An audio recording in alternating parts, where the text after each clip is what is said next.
2B میں میں نے پہلے بھی آپ سے ذکر کیا تھا, وہ آپ لوگوں کے لیے میں پھر دوبارہ رکھ دیتا ہوں. 58 2B یہ ذرا سمجھنے کے لیے ضروری چیزیں ہیں, کچھ آئینی چیزیں ہیں نا, پتہ ہونی چاہیے. اگر ہو سکا تو میں ٹیم کو کہوں گا کہ اردو میں بھی آپ لوگوں کے لیے سامنے لگا دے. اب دیکھا جی, اس کے علاوہ nothing and contained the president may dissolve the national assembly in his discretion where a vote of no confidence having been passed against prime minister no other member of the national assembly command the confidence of the majority. نو عدم اعتماد آ گئی, اگلے کے کسی کے پاس majority نہیں ہے تو پھر کیا ہوگا, صدر اسمبلیاں ڈیزالو کر دے گا. اسی طرح وزیر اعلیٰ بھی آرٹیکل 112 کے تحت جو ہے نا وہ اسمبلیاں جو ہیں وہ ڈیزالو کر سکتا ہے. اب یہاں ایک اور جو چیز ہے سب سے جو بات چل رہی ہے کہ اسمبلی کا جو میعاد ہے نا وہ آرٹیکل 54 میں آ جائیں, غالباً 54 ہی ہے جی, ڈیوریشن آف 52 ہے جی. میں پھر پڑھ دیتا ہوں آپ کے سامنے جی. یہ ہے جی آرٹیکل 52 ہے جو جہاں بڑی واضح طور پر ہے, the national assembly unless sooner dissolve continue for a term of 5 year, 5 سال تک کے لیے چلے گی. کس دن سے؟ جس دن پہلی میٹنگ ہوگی اور اسی دن پھر یہ ڈیزالو ہو جائے گی 5 سال بعد. صوبائی اسمبلی میں آرٹیکل 107 بیک گراؤنڈ پہ چل رہا ہوگا, اس میں بھی طریقہ کار یہی دیا ہوا ہے کہ کیسی اسمبلیاں جو ہے نا وہ ڈیزالو کرنی ہے.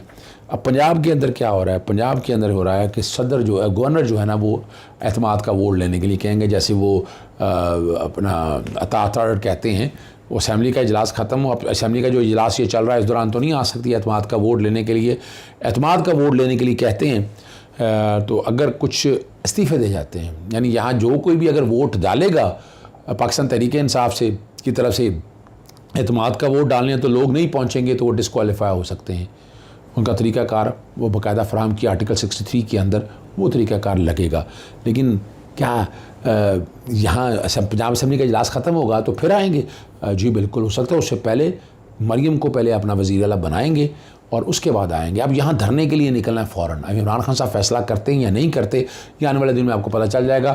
اسمبلی پنجاب میں آپ کے پاس حکومت ہو پھر دھرنے کے لیے نکلیں, پھر تو آپ کو نتائج مل سکتے ہیں. اگر آپ کے ہاتھ سے حکومت چن گئی تو پھر 25 مئی جیسے واقع ہو جائیں گے. اب یہاں بہت سے دوستوں نے پھر ذکر کیا, کاشف عباسی نے بہت زبردست پروگرام کیا لندن کے فلیٹس کے اوپر, پارک لین کے اوپر, اور وہ کئی گفتگو ہیں.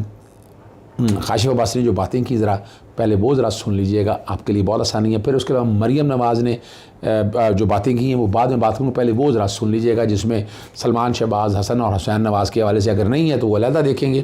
دیکھیے گا. بزنس نہیں ہے, ذرا سنیے گا اس کو.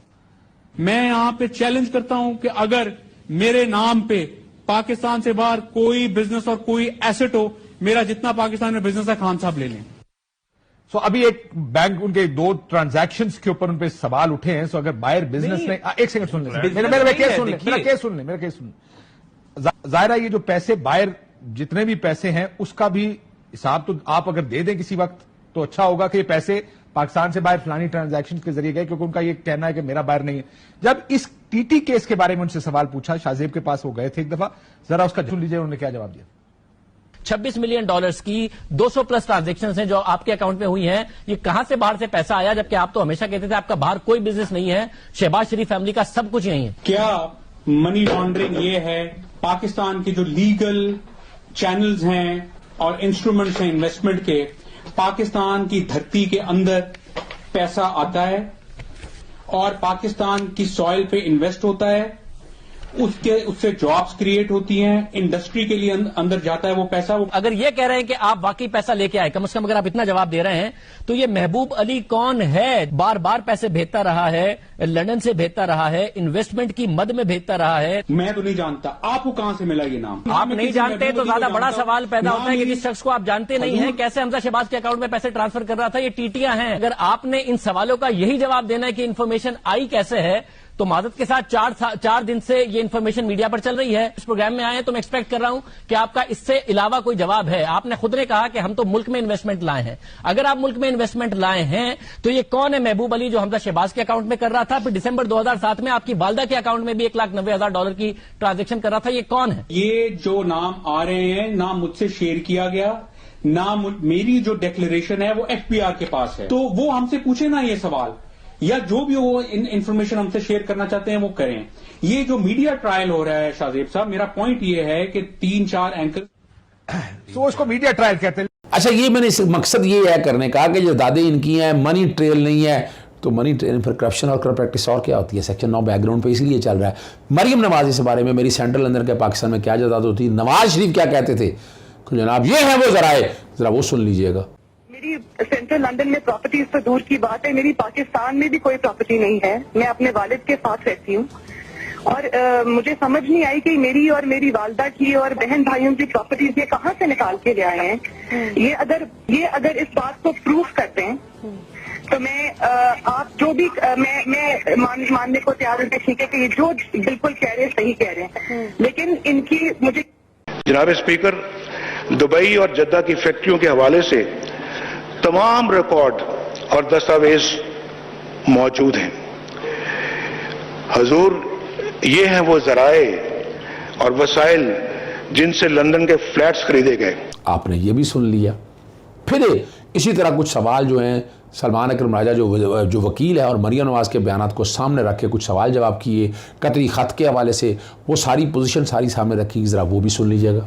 عدالت میں کیس کی سماعت مکمل ہونے کے بعد سلمان راجہ مریم نواز کے بیانات پر یہ فرماتے ہیں. دیکھیں، جہاں تک مریم نواز صاحبہ کے انٹرویو کا تعلق ہے، ان کے وکیل شاہد حامد صاحب نے تفصیل سے عدالت کو بتایا، کچھ میں نے بھی بتایا کہ اس میں یقیناً اس انٹرویو کی رو میں کچھ باتیں ایسی ہوئی ہیں جو خلاف ریکارڈ ہیں. نون لیگ کے وزراء عدالت سے باہر فرماتے رہے کہ نواز شریف کا اس مقدمے سے کوئی تعلق نہیں، جبکہ ان کے وکیل فرماتے ہیں اگر معاملہ صرف حسین نواز یا حسن نواز یا مریم نواز کی ذات تک ہوتا تو یہ معاملہ سپریم کورٹ کا معاملہ نہیں تھا.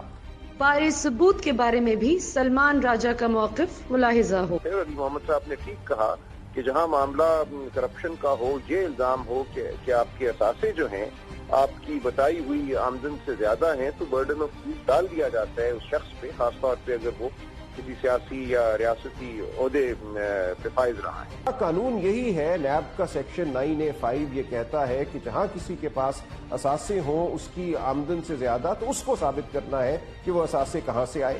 قطری خط کو نون لیگ کی جانب سے ثبوت بنا کر پیش کیا گیا، لیکن ان کے وکیل کا موقف تو کچھ اور ہے.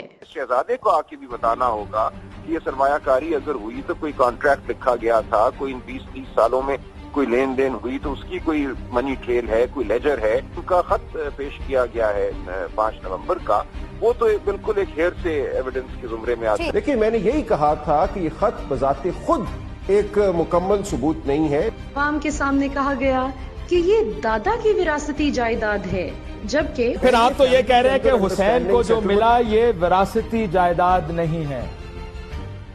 جی بالکل یہی بات ہے، ایسا وراثتی ہی، جائیداد اور یہی عدالت کے سامنے موقف تھا.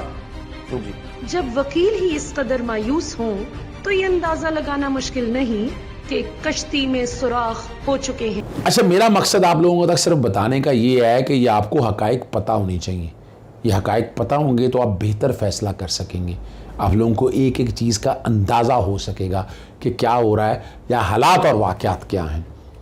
اور ڈاکٹر طاہر القادری نے 2016 میں نواز شریف خاندان یا شریف خاندان کے بارے میں اور ان کی انڈین سے مراسم کے حوالے سے جو باتیں کی ہیں شوگر ملوں کے کانٹیکس میں، اور جو ابھی آپ نے پچھلے دنوں سنا تھا مریم صفدر کے حوالے سے وزیر اعظم شہباز شریف کے ساتھ، اس سے آپ کو لنک، آپ کو اندازہ ہو جائے گا.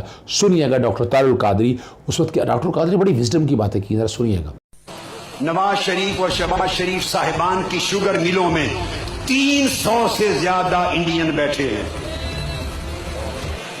آپ ایک کلبھوشن کی بات کرتے ہیں، سنیے، میں اب بتاتا ہوں. سنیل کمار، رامیش راجہ گوپال، یہ انہوں نے وہ بتا رہے تھے کہ کون کون اس میں ہے، لیکن انہوں نے یہ بھی بتایا، قادری صاحب نے جو الزام لگایا کہ ان کو لایا کس طرح جاتا ہے اور کس طرح ان کی آؤبھگت کی جاتی ہے ان انڈینز کی، اور ان سے کوئی بھی کاغذ کبھی نہیں پوچھا گیا.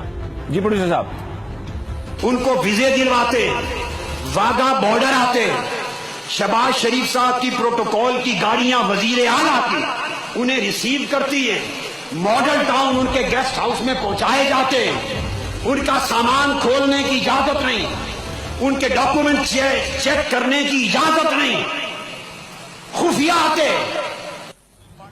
اور جو سب سے بڑا الزام جو انڈین نیوی کا آفیسر بلوچستان میں پکڑا گیا کلبھوشن یادو، اس کے حوالے سے، اس کے رمضان شوگر مل سے تعلق کے حوالے سے جو شریف خاندان کی ملکیت ہے، کیا کہا جناب طاہر القادری صاحب نے؟ کلبھوشن یادو نام تو سنا ہے نا، اس کی ٹیلی فون کالز کا ریکارڈ بھی رمضان شوگر مل، شہباز شریف صاحب کی شوگر مل سے ملا تھا. اب بولیے. یہ الزامات ہیں صابر شریف خاندان پر. میمو گیٹ اسکینڈل اس سے بہت چھوٹا تھا، جو سب سے گفتگو کریں گے ان سے بھی پوچھیں گے، لیکن یہ جو الزامات ہیں یہ سچے ہیں یا جھوٹے ہیں یہ ایک الگ کہانی ہے، لیکن الزامات بہت سنگین نوعیت کے ہیں.